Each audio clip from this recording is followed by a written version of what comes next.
Corporate governance in India.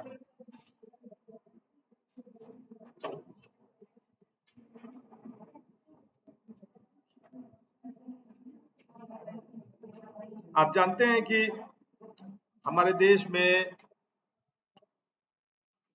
Liberalisation का दौर 1991 से शुरू हुआ,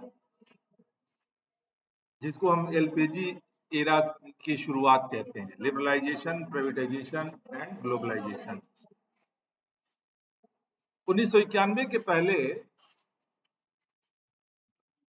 कंपनियों के पूंजी संबंधी सभी समस्याओं, शिकायतों का निस्तारण के लिए एक कैपिटल रेगुलेटरी फंड ऑर्गेनाइजेशन था, जिसका नाम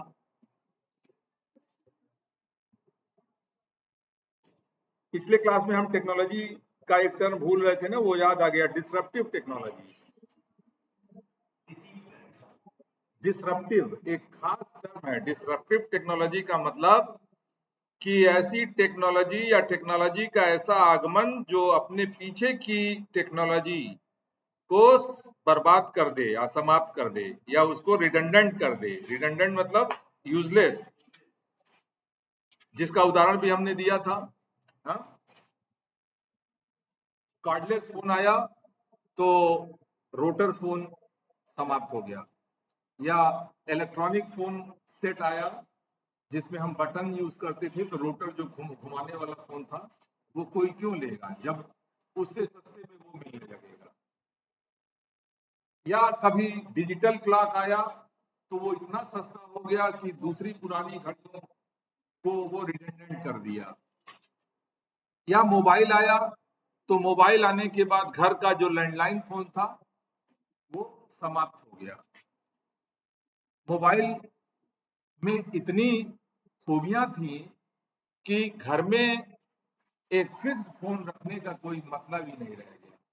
तो ये सभी ऐसी टेक्नोलॉजी हैं जिनके वजह से इनके पीछे का जो टेक्नोलॉजी था या जो इस्तेमाल होता था वो समाप्त हो गया।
1991 के पहले कंट्रोलर ऑफ कैपिटल इश्यूज हुआ करता था, जो एक ऑफिस था जो मिनिस्ट्री ऑफ कंपनी अफेयर्स से अटैच हुआ करता था, और वो कैपिटल इशू अर्थात न्यू इशू, पुराने इशू, आईपीओ लॉन्च करना, इन सब से संबंधित जो भी इशू होता था वो इनके द्वारा ही रिजॉल्व किया जाता था। Ministry of company affairs, ministry of company affairs तो आज भी है।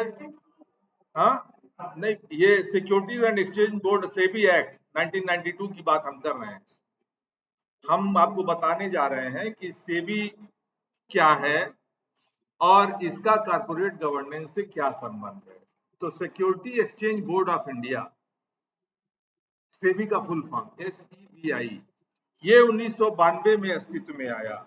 इसलिए आया कि कंपनीज के जो कैपिटल से रिलेटेड इश्यूज हों उनका पूरा ब्यौरा रखते हुए उस संबंध में कोई भी व्यवधान, कोई भी दिक्कत किसी भी कंपनी को, किसी भी इन्वेस्टर को शिकायत के रूप में, ग्रीवांस के रूप में अगर होता है तो वो इसको हैंडल करेगा।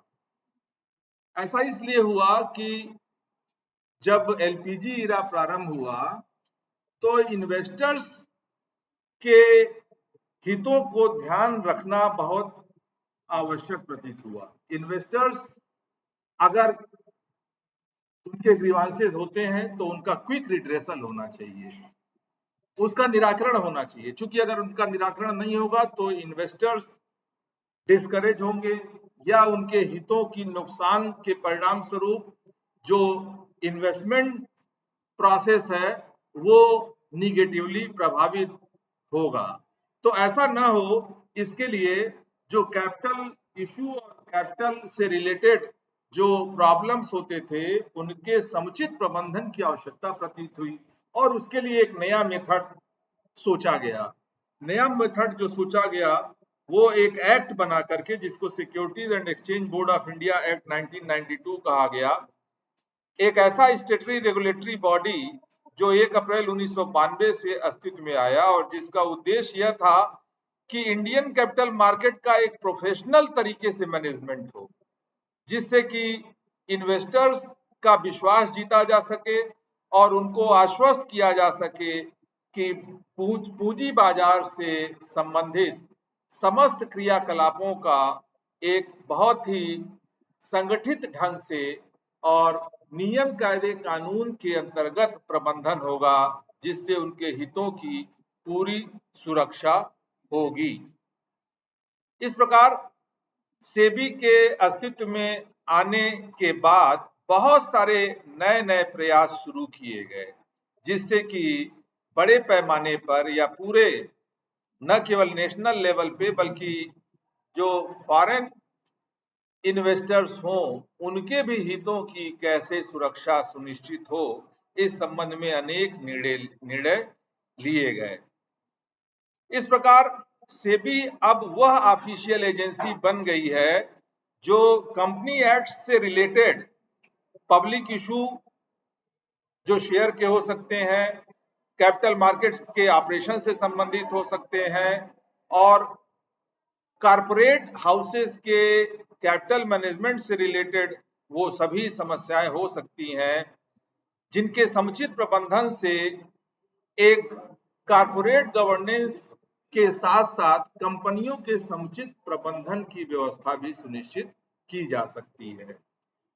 मोटे तौर पर जो सेबी के कार्य करने का ढंग है उसके 3 पिलर कहे जा सकते हैं: सेल्फ डिसिप्लिन, मार्केट डिसिप्लिन और रेगुलेटरी डिसिप्लिन।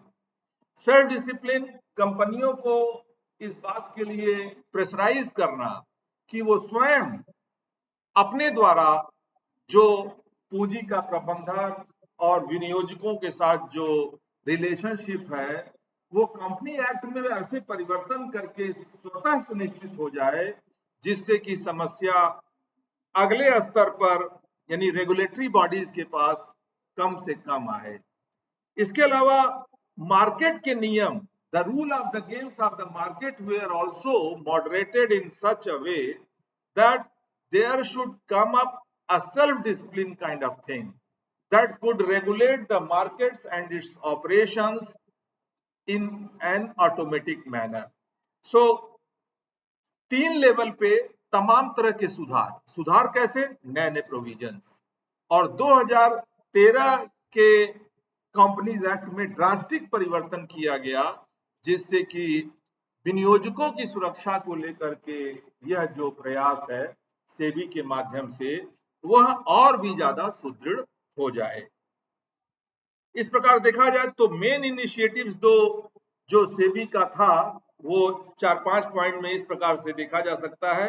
नंबर 1, सेबी ने मई 1999 में एक कमेटी अपॉइंट किया जिसके chairman mister M Kumar Mangalam Birla थे, और इस कमेटी का उद्देश्य यह था कि कारपोरेट गवर्नेंस के स्टैंडर्ड को कैसे ऊपर लाया जाए, कारपोरेट गवर्नेंस के माहौल को कैसे बेहतर किया जाए। और इसी प्रयास में, या कह लीजिए कि कुमार मंगलम बिरला कमेटी के रिकमेंडेशन के आधार पर ही एक new class 49 stock exchange listing agreement में जोड़ा गया, जिसके माध्यम से इन्वेस्टर्स की प्रोटेक्शन की व्यवस्था और भी पुख्ता हो सके। नंबर 2, एक और कमेटी बनाई गई मिस्टर NR नारायण मूर्ति के संयोजकत्व में, मई 1999। दूसरी कमेटी जो मिस्टर NR नारायण मूर्ति के अंडर में हुई, जो क्या हो रहा है, जो इन्फोटेक के चेयरमैन बहुत लंबे समय तक रहे, CEO बहुत लंबे समय तक रहे, इनके अंडर में जो कमेटी गठित हुई उसका नाम भी मिस्टर NR नारायण मूर्ति कमेटी के रूप में जाना जाता है, और इन्होंने भी बहुत व्यापक रिकमेंडेशंस इस दिशा में किए। खास करके कारपोरेट गवर्नेंस की स्थिति भारतीय कारपोरेट जगत के माहौल के हिसाब से किस प्रकार अपलिफ्ट किया जा सके, और उनके रिकमेंडेशन के आधार पर भी एक सेपरेट सेक्शन कारपोरेट गवर्नेंस से रिलेटेड बनाया गया, जिसके तहत सभी कंपनियों को अपने एनुअल रिपोर्ट में कारपोरेट गवर्नेंस से रिलेटेड उनके स्टेटस संबंधी रिपोर्ट को भी शामिल करना अनिवार्य बनाया गया। तीसरा जो महत्वपूर्ण निर्णय था, एक electronic data information filing and retrieval, ये एक सिस्टम सेटअप किया गया जिसको EDIFR कहते हैं। EDIFR मतलब electronic data information filing and retrieval system, जिसके माध्यम से कंपनियां सेबी को इलेक्ट्रॉनिक माध्यम से अपने विभिन्न रिपोर्ट समय समय पर सबमिट करते रहेंगे, और यह रिपोर्ट जो इन्वेस्टर्स हैं और पब्लिक हैं उनको भी इसी प्लेटफॉर्म के माध्यम से उपलब्ध होता रहेगा। चौथा जो मेजर चेंज हुआ, एक क्वार्टरली कंप्लायंस रिपोर्ट सभी कंपनियों को लागू करना अनिवार्य किया गया। Introduced measures such as submission of quarterly compliance reports and company valuation, जो कि अमेरिका के सर्बनीस-ऑक्सले एक्ट के हिसाब से या उसी के अनुरूप था। अमेरिका में कॉर्पोरेट गवर्नेंस को लेकर के जो एक महत्वपूर्ण कमेटी बनी थी, सबसे महत्वपूर्ण कमेटी आप कह सकते हैं, उसका नाम है सर्बनीस-ऑक्सले एक्ट, और इसमें तमाम कॉर्पोरेट गवर्नेंस से रिलेटेड नए नए मेजर्स सबसे पहले दुनिया में नए नए कदम उठाए गए थे। इसी तर्ज पर भारत में भी एक प्रत्येक तिमाही एक कंप्लायंस रिपोर्ट प्रत्येक कंपनी के लिए जारी करना अनिवार्य हुआ, जिसका नाम रखा गया quarterly compliance reports and company valuation. और यह भी कॉर्पोरेट गवर्नेंस की सुधार में एक महत्वपूर्ण कदम के रूप में देखा जाता है। पांचवा, एक अवेयरनेस बिल्डिंग के लिए, जिससे कि कंपनियां पूरी तरह से डिस्क्लोजर करें अपने फाइनेंशियल स्टेटस के बारे में और जिससे कि ट्रांसपेरेंसी आए। ऐसा समय समय पर विभिन्न माध्यमों से कंपनियों को अवेयर करने का एक कैंपेन चलाया गया। सेबी के द्वारा ऐसे अनेक प्रयास समय समय पर किए जाते हैं, जिससे कि कंपनियों को ट्रांसपेरेंसी और कंप्लीट डिस्क्लोजर का फायदा समझ में आए, और यदि इस दिशा में उनको कोई समस्या हो रही है तो उसका भी निराकरण सेबी समझते हुए प्रस्तुत कर सके। तो यह जो अवेयरनेस प्रोग्राम चलाया गया, इससे भी बहुत सारे शंकाएं दूर हुई, इन्वेस्टर्स के मन में कॉन्फिडेंस आया और कंपनियों ने ऐसे प्रयास अपने सेल्फ रेगुलेटरी मेथड, जिसको हम कह रहे हैं, अपने इनिशिएटिव पर उन्होंने शुरू किया, जिससे कि उनके बारे में इन्वेस्टर्स का विश्वास और भी ज्यादा बढ़ सके। और छठा कह सकते हैं आप कि नेशनल लिस्टिंग अथॉरिटी की प्रस्ताव रखा गया, जिसमें सभी इन्वेस्टर्स जो कि यूएस क्लास एक्शन के तर्ज पर था, इंफॉर्मेशन टेक्नोलॉजी का प्रयोग करते हुए और पब्लिक डिस्क्लोजर के संबंध में जो इसके पहले हमने जिस पर चर्चा की, उसके माध्यम से इतना ट्रांसपेरेंसी बाजार में आ सके और इन कंपनियों के विभिन्न गतिविधियों पर जो रेगुलेटरी बॉडीज हैं उनके द्वारा एक निगाह रखी जा सके। इस दिशा में एक ऐसा माहौल तैयार किया गया जिससे कि ट्रांसपेरेंसी बढ़े, इन्वेस्टर्स का विश्वास बढ़े और इस प्रकार से कॉर्पोरेट गवर्नेंस की दशा में एक क्वालिटेटिव इंप्रूवमेंट आ सके। ये सभी जो सेबी के द्वारा और सेबी के प्रयास से एक रेगुलेटरी बॉडी के रूप में उठाए गए, उससे 4 तरीके से कॉर्पोरेट गवर्नेंस इंप्रूव हो सका। पहला, it insured timely disclosure of relevant information. समय से आवश्यक सूचनाओं का प्रसारण सभी के बीच हो जाए।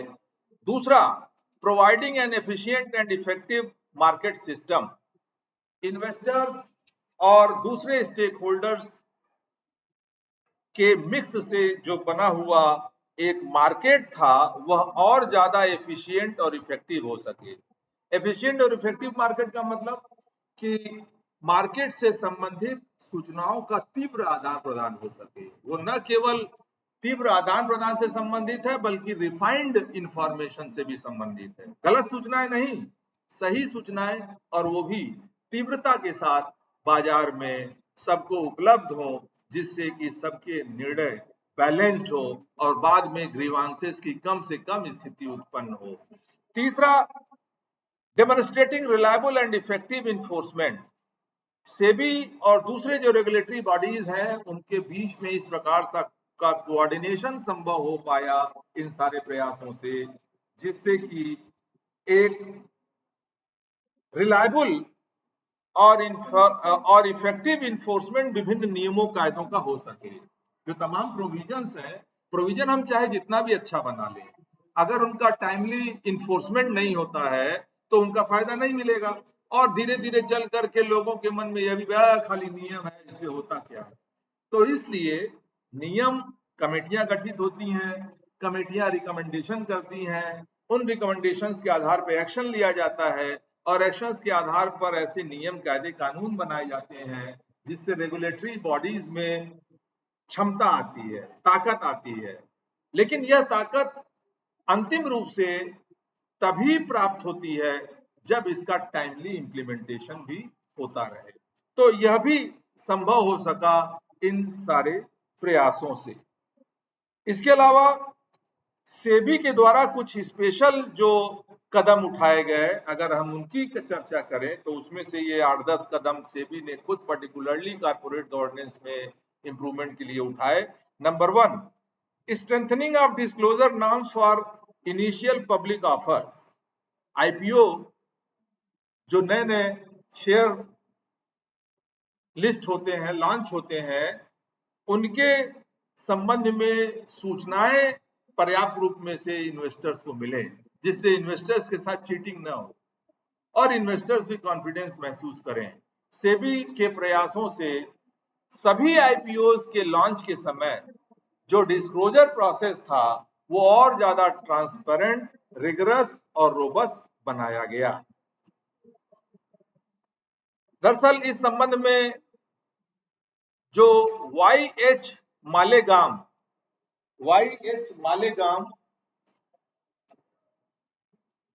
के अंडर में एक कमेटी बनाई गई थी कारपोरेट गवर्नेंस को इंप्रूव करने के लिए सेबी के द्वारा, उनके रिकमेंडेशन के आधार पर आईपीओ से रिलेटेड बहुत सारे जो प्रोविजंस थे वो सेबी ने अपने नियम कायदों में इंक्लूड किया। दूसरा, providing information in the directors reports for utilisation of funds and variation between projected and actual use of funds according to the requirements of the Companies Act. This further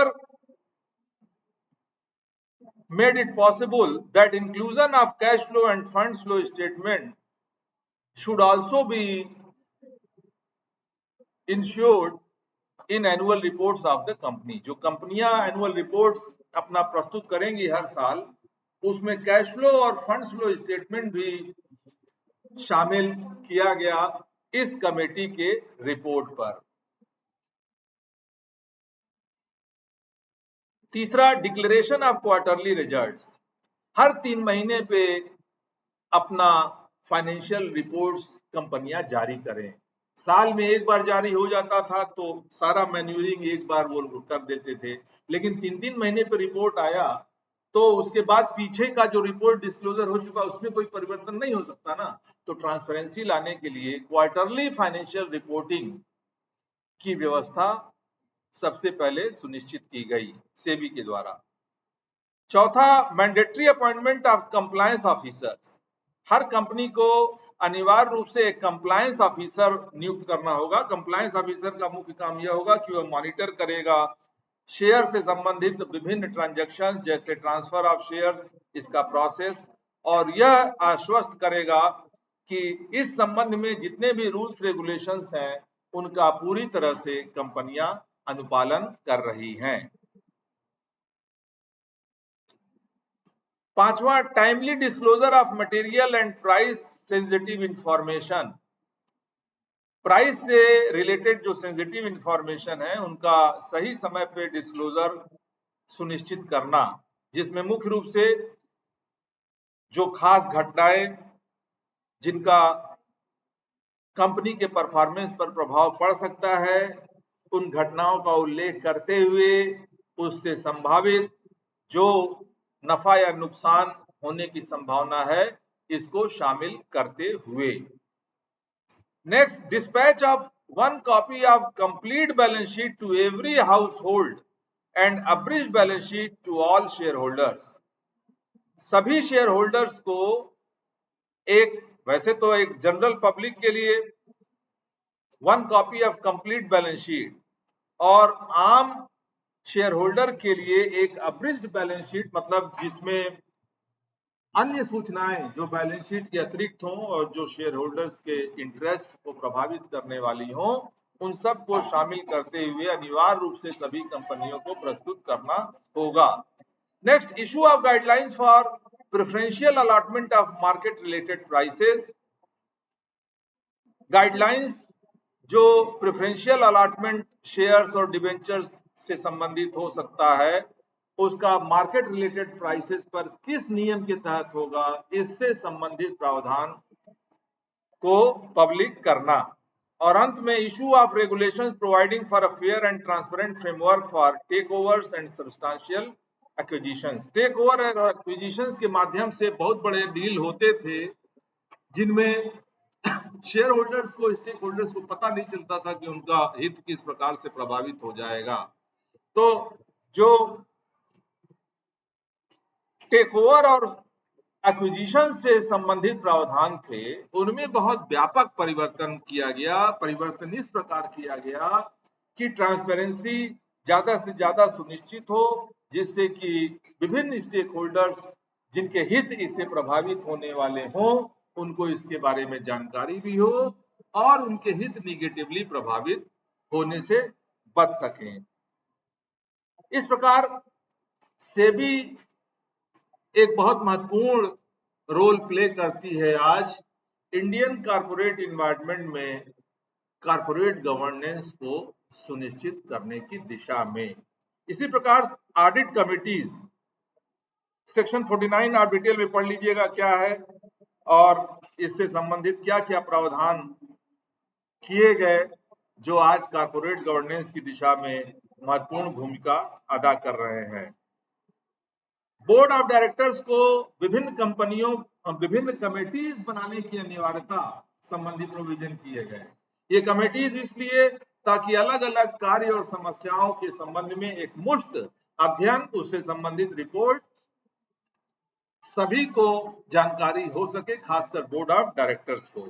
इसी तरह ऑडिट कमेटी, हर company में एक audit committee बनाई जाएगी। उस audit committee की qualifications क्या होंगे, वो ऑडिट कमेटी कितना इंडिपेंडेंट होगी, उसके इंडिपेंडेंट के लिए क्या किया जाएगा, उसके मीटिंग से संबंधित क्या रूल होंगे, ऐसी ऑडिट कमेटी के क्या पावर्स होंगे और ऐसी ऑडिट कमेटी की क्या भूमिकाएं होंगी, इन सब से संबंधित व्यापक प्रावधान किए गए, जिससे कि कंपनियों में कॉर्पोरेट गवर्नेंस के मार्ग को प्रशस्त किया जा सके। ये सारे 2-2, 3-3, 4-4 पॉइंट्स हैं जो अभी हमने हेडिंग लिया नाम, उनको आप किताब में देखेंगे तुरंत आप समझ जाएंगे।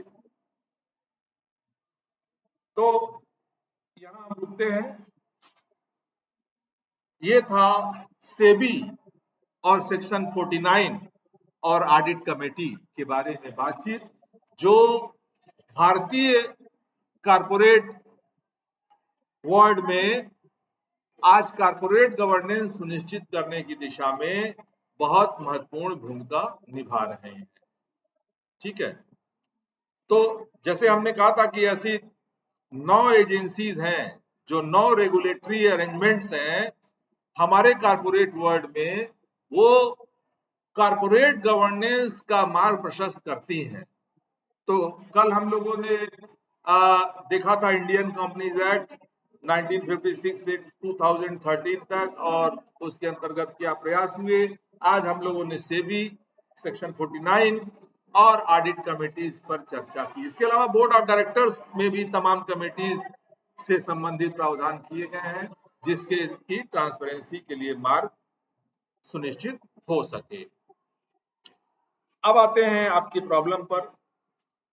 आपकी जो ग्रुप्स हैं उनमें आपको कहीं कोई समस्या हो तो उस पर चर्चा कर सकते हैं।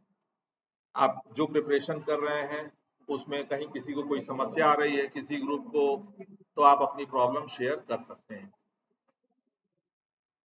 Any problem to any group? हाँ बताएं।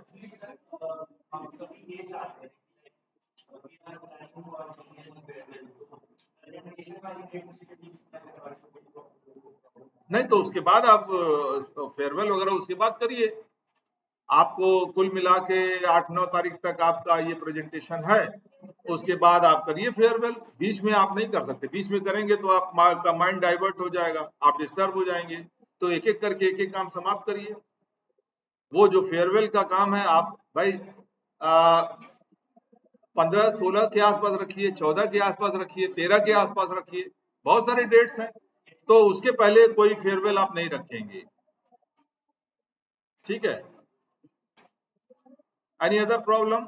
मटेरियल सबको मिल गया है? मटेरियल मिलने में किसी को कोई दिक्कत? Anything, any topic you are not getting anywhere? हाँ, तो ग्रुप 7 और ग्रुप 5 का क्या एग्रीमेंट हुआ? दोनों ने आपस में डिस्ट्रीब्यूट किया? अच्छा, वो अपना करेंगे और आप अपना करेंगे, ठीक है। ऐसा कभी कभी होता है, जब एक पार्टी दूसरे की वीकनेस जान जाती है तो सोचती है कि चले अब तो अब बताएंगे हम।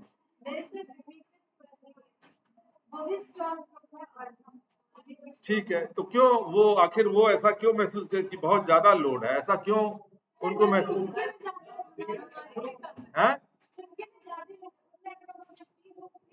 नहीं देखिए, ज्यादा लोगों से तो समस्या आसान नहीं होती है, कई बार ज्यादा लोगों से समस्या कठिन हो जाती है, गड़बड़ा जाती है।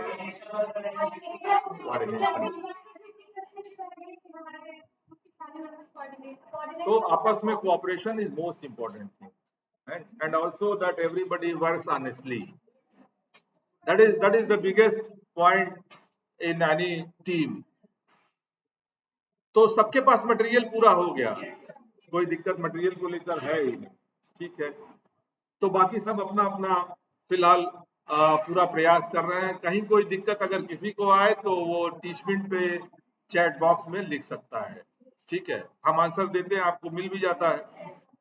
तो जो मटेरियल स्टडी मटेरियल वाला जो फोल्डर है, उसमें से क्या फाइल्स आपके मोबाइल में डाउनलोड नहीं हो जाते हैं? फाइल तो डाउनलोड हो जाएंगे, जिनको आप शेयर भी कर सकते हैं, मतलब किसी दूसरे से आप उसको भेज भी सकते हैं व्हाट्सएप पे या ईमेल पे। ओके, ठीक है, चलिए, thank you, let us stop here and tomorrow we shall meet at 12 o'clock there in the conference hall.